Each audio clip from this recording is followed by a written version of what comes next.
I imagine you've already been through personal crises. They are a part of ups and downs of life.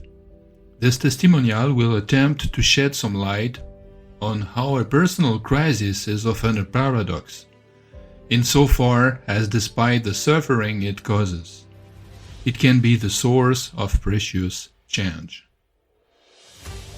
The story I am about to share illustrates three well-known stages.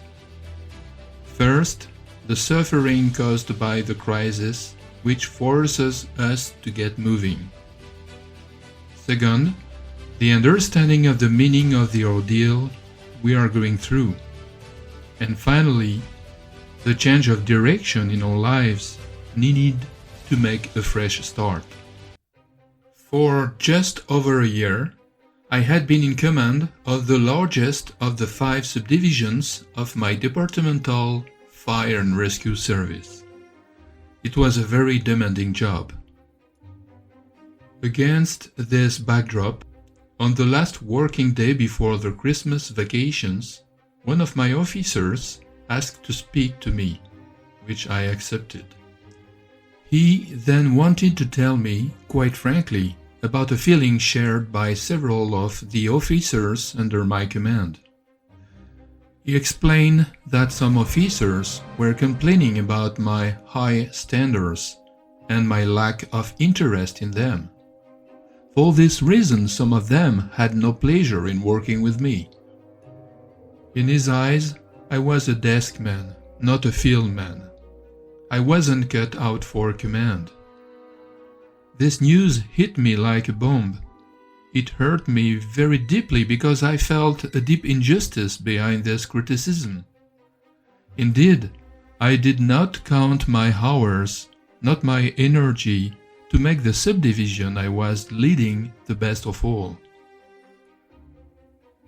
This field position is identified in our profession as the Holy Grail, before the ultimate position of Director of Fire and Rescue Services. This is why being told that one is not made for this position causes an obvious narcissistic wound. The weeks that followed were going to be very difficult because this interview plunged me into a deep feeling of dejection, but above all, into a feeling of extreme loneliness. The suffering that I felt gave me the feeling of being homeless, a person without attachments, uprooted from his certainties. This suffering was like a feeling of tearing away. There was a need to detach myself from something, but from what? The long walks that I took then, daily, were of great help in beginning to understand that the feeling of being torn away actually concerned the detachment from a belief that was useful at the beginning of my career, but that had taken up too much space in recent years. Beliefs are above all stories that we have heard so often that we have ended up believing them because they were useful for our survival or our accomplishment. For example, loyalty, frankness, honesty, money, power, politeness, courage, honor, health, seduction, education, social progress, excellence. Then we will attribute more importance to some of them than others, such as family, love, friendship, freedom, responsibility, power, or competition. Because these values will more or less consciously guide our actions. They will subsequently define our identity. Because we are above all what we do, it is possible to illustrate our psychology as a 3-level building. The ground floor relates to beliefs. The first floor symbolizes values, and the second floor constitutes our identity. The first and second levels are made up of solid pillars that stabilize the psychological building. It is then easy to understand that it's not simple and even less desirable to remove even one pillar at the risk of weakening the entire construction. It is still preferable if we remove a pillar, a belief or a value, to replace it with another to guarantee the balance of the psychological construction. So, I asked myself this question: should I change something in my value system? For the experience to be so painful and so difficult, it meant that I had to touch an important value that supported my identity. In fact, in my work, I had erected as a superior value the belief that only performance counted, thus neglecting many human dimensions of the relationship with my colleagues.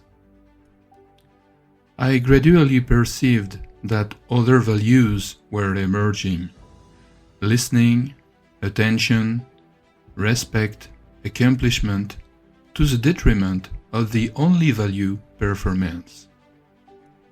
It was now time for me to embody a change of values, a bit like when you become a parent and the value of freedom must diminish in favor of the value of responsibility. A value lost its intensity, only performance counts, and another emerge. Take care of the people you work with.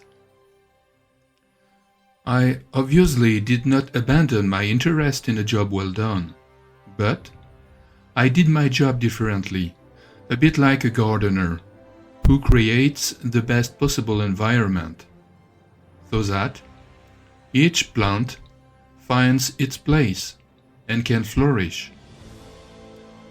Very concretely, my management changed 180 degrees. The others, in their general meaning, became a center of interest again, even beyond my work. Each weak signal indicating a difficulty encountered by my staff constituted an opportunity for discussion and exchange to figure out solutions together. I thus went from 2 interviews per week, on average, to sometimes 4 interviews per day. And the most extraordinary thing was that I took great pleasure in it. I also reduced my involvement in the many structuring projects that I was leading on behalf of my institution, in order to take care of all these people that I sincerely began to appreciate and respect. I have an anecdote on this subject.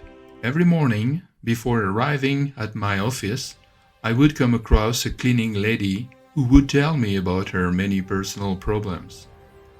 I didn't really listen to her because I was thinking about the many emails I had to read, the dozen or so phone calls I had to make, and the various problems I had to deal with. As you can imagine, I wasn't really mentally present for these exchanges. One morning, some months after the crisis, I realized that for the first time I was enjoying listening to her, and also that I was touched by his condition. Surprisingly, I began to appreciate this daily moment, as I was finally able to perceive this woman's humanity after having rediscovered my own. I remember that particular morning, like it was yesterday, and I can confirm that this crisis was one of the most profitable of my life.